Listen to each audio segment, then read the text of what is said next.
tahu ku tak pernah sendiri, sebab Engkau Allah yang menggendongku. Tanganmu membelaiku, cintamu memuaskanku. Kau mengangkatku ke tempat yang tinggi. Janjimu seperti fajar pagi hari, yang tiada pernah terlambat bersinar. Cintamu seperti sungai yang mengalir,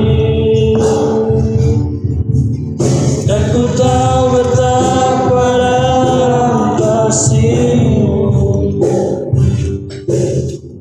Kita bersatu dalam doa.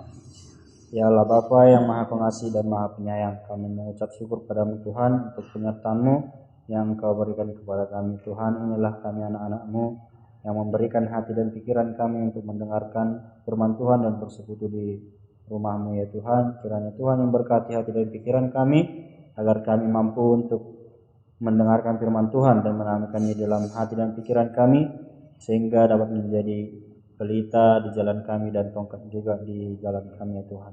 Di dalam nama Anak-Mu Tuhan Yesus Kristus kami berdoa dan mengucap syukur kepada-Mu. Amin. Ya, salam teman-teman sekalian. Ya, pada malam hari ini kita akan mendengarkan firman Tuhan yang tertulis di dalam kitab Filipi pasal yang kedua ayat 25 sampai ayat yang ke-30. Filipi pasal yang kedua ayat 25 sampai ayat yang ke-30. Kita akan membacakannya secara responsoria. Saya akan membacakan mulai dari ayat 25. Teman-teman sekalian akan meneruskan ayat 26. Begitu kita membacakannya secara bergantian hingga ayat 30. Sementara itu, kuanggap perlu mengirimkan Epafroditus kepadamu, yaitu saudaraku dan teman sekerja serta teman seperjuanganku, yang kamu utus untuk melayani aku dalam keperluanku. Karena ia sangat rindu kepada kamu dan susah hati, sebab kamu mengenal bahwa ia sakit. Memang benar ia sakit dan nyaris mati, tetapi Allah mengasihi dia, dan bukan hanya dia saja, melainkan aku juga, supaya duka citaku jangan bertambah-tambah. Itulah sebabnya aku bercepat menginginkan dia, supaya bila kamu melihat dia, kamu dapat bergembira pula dan berkurang duka citamu. Jadi sambutlah dia dalam Tuhan dengan segala sukacita, dan hormatilah orang-orang seperti dia. Sebab oleh karena percaya Kristus ia rela semua, dan dia mempertahankan Tuhannya untuk memenuhi apa yang telah kurang dalam Tuhan. Ya, sekali lagi saya sapa teman-teman sekalian, Shalom. Shalom. Ya, puji dan syukur kepada Tuhan karena Ia masih memberikan kita kesempatan untuk berkumpul pada malam hari ini, di mana seperti yang biasa kita lakukan ibadah bagi kaum pemuda.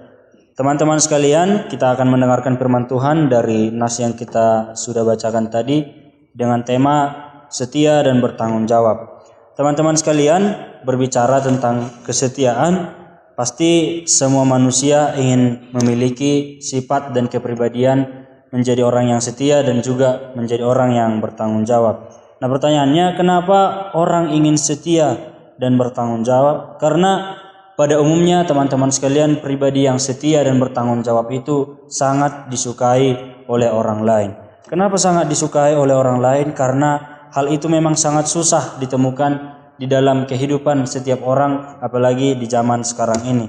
Nah, teman-teman sekalian, meskipun kita ingin menjadi orang yang setia dan juga ingin menjadi orang yang bertanggung jawab, namun ternyata tidak semua orang berhasil melakukan kesetiaan dan juga tanggung jawab yang sudah diberikan kepadanya. Kenapa?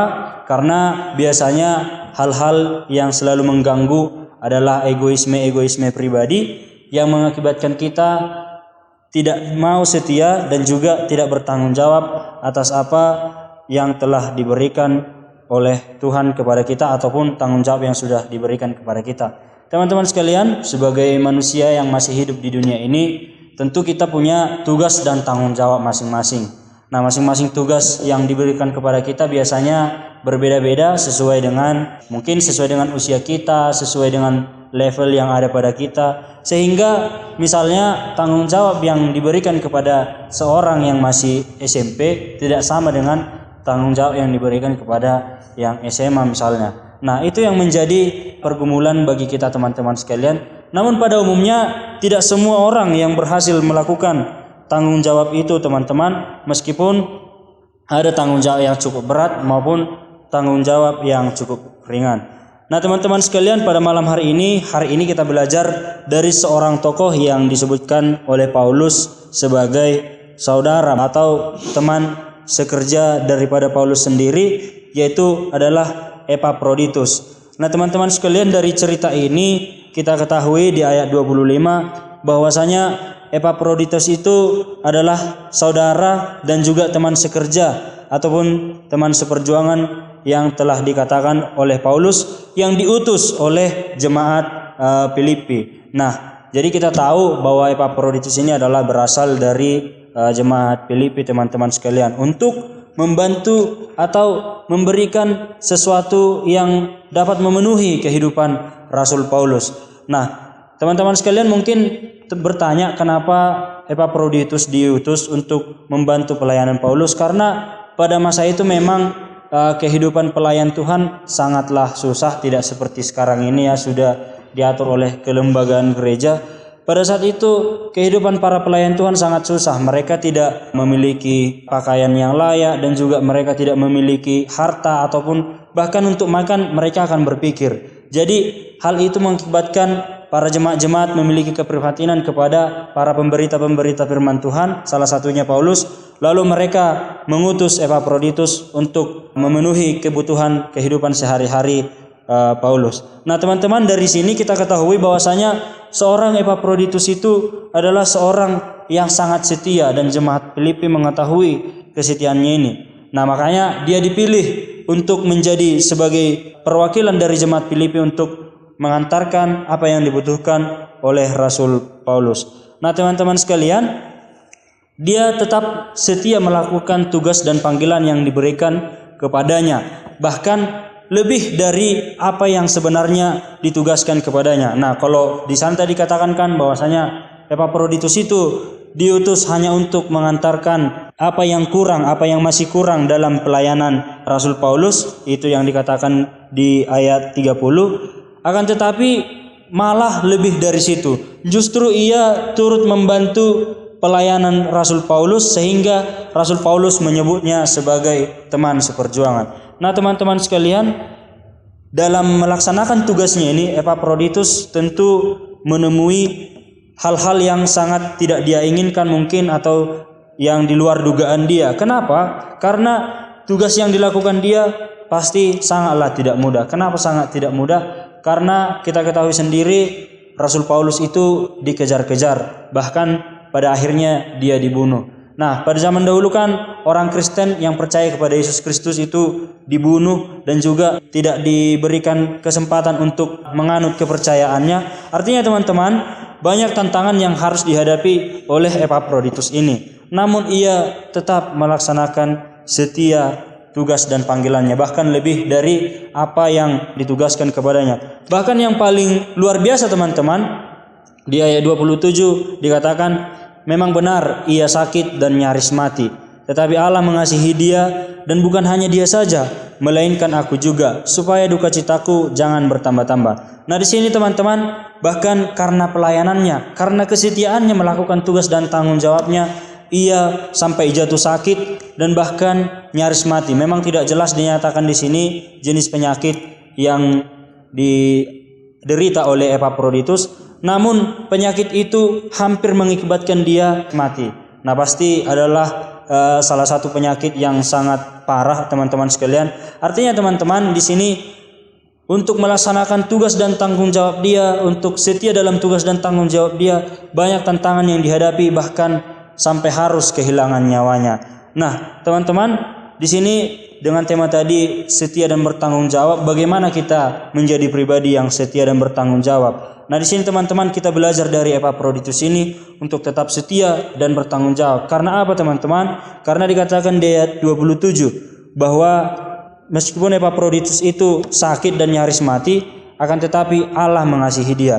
Nah, disinilah kita ketahui teman-teman, orang yang setia dan orang yang bertanggung jawab itu sangat disukai oleh Allah. Artinya sangat dikasihi oleh Allah. Sehingga Tuhan tidak akan membiarkan dia teman-teman menjadi orang yang menderita secara berlebihan ataupun mungkin menjadi orang yang merasakan kesakitan yang sangat sakit. Sehingga teman-teman dikatakan nyaris mati, tapi dia artinya kalau nyaris mati kan berarti tidak jadi mati gitu teman-teman. Artinya begitu kasihnya Tuhan kepada orang-orang yang setia dan juga kepada orang-orang yang bertanggung jawab. Nah, di sini teman-teman kita belajar bahwasanya meskipun tanggung jawab dan tugas yang diberikan kepada kita ringan ataupun berat, akan tetapi kita memang harus tetap setia untuk menjalankan tugas dan tanggung jawab kita di dalam kehidupan kita sehari-hari.